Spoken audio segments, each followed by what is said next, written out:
আম, আমাদের মেডিকেল জীবন খুবই ভয়াবহ।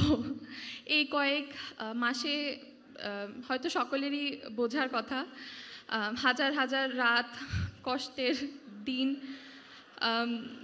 টার্ম কার্ড, আইটেম সব কিছু।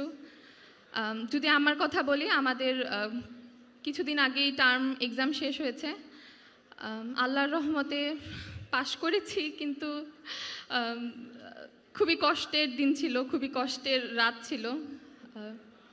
সবাই আমার জন্য দোয়া করবেন যাতে দিনগুলো খুব ভালো যায়। এ পর্যায়ে আমাদের মাঝে আরেকজন শিক্ষার্থীর অনুভূতি আমরা শুনবো ইনশাল্লাহ।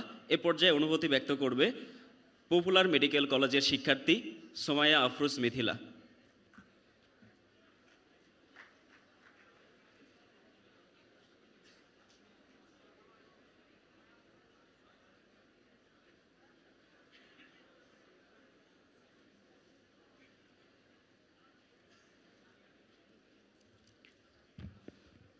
আসসালামু আলাইকুম সবাইকে। সম্মানিত অতিথিবৃন্দ, সহপাঠী ভাই বোনেরা, সকলকে জানাই আমার আন্তরিক শুভেচ্ছা ও ভালোবাসা। প্রথমেই আমার পরিচয় দিই, আমি সুমাইয়া আফরোজ মিথিলা, পপুলার মেডিকেল কলেজের 24-25 বর্ষের একজন শিক্ষার্থী। যদি আমার মেডিকেল জীবন নিয়ে বলতে চাই, মেডিকেল একটি মানবিক পেশা। মেডিকেল সকলের এই কাঙ্ক্ষিত একটি পেশা থাকে অনেকেরই, কিন্তু আল্লাহর মনোনীত বান্দারাই হয়তো এখানে পৌঁছাতে পারে। সকলের এই প্রোগ্রামের শুরুতে আমি ধন্যবাদ দিতে চাই বাংলাদেশ ইসলামী ছাত্র শিবিরকে, যারা এমন একটি অনুষ্ঠানের আয়োজন করেছেন। আমরা যারা প্রাইভেট মেডিকেলের শিক্ষার্থীরা আছি, সাধারণত শুভেচ্ছা আয়োজনের অংশগ্রহণের সুযোগ পাই না। আমাদের জন্য এটি আসলে খুবই আনন্দের যারা এখানে অংশগ্রহণের সুযোগ পেয়েছি। আমাদের মেডিকেল জীবন খুবই ভয়াবহ। এই কয়েক মাসে হয়তো সকলেরই বোঝার কথা, হাজার হাজার রাত, কষ্টের দিন, টার্ম কার্ড, আইটেম সব কিছু।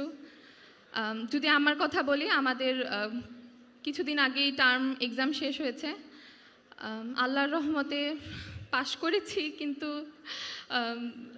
খুবই কষ্টের দিন ছিল, খুবই কষ্টের রাত ছিল।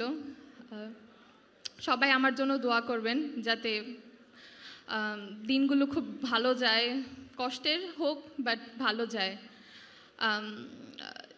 আমাদের এই জীবন এখানেই শেষ নয়, আমাদের এই পথ দীর্ঘ, তবে প্রয়োজন আল্লাহর রহমত, অধ্যবসায় এবং পরিশ্রমের। তবে যদি এই জীবনের মহত্ব, প্রত্যেকটা মানুষের জীবনেরই খুব দাম রয়েছে, প্রত্যেকটা মানুষের জীবনেরই। আমরা আশা করি বাংলাদেশকে এমন একটি চিকিৎসার সুযোগ করে দিতে পারবো যেখানে প্রতিটি মানুষের জীবনকে সমানভাবে মূল্যায়ন করা হবে, প্রতিটি মানুষ সমানভাবে চিকিৎসার সুযোগ পাবে। ইনশাআল্লাহ আমরা আমাদেরকে এতটা যোগ্য করে তুলতে পারবো যাতে আমরা বাংলাদেশের চিকিৎসা বিজ্ঞানকে খুব ভালোভাবে রিপ্রেজেন্ট করতে পারি, যোগ্য হয়ে তুলতে পারি, যাতে বাংলাদেশে চিকিৎসা বিজ্ঞান উন্নতি সাধন করতে পারে। ধন্যবাদ সবাইকে।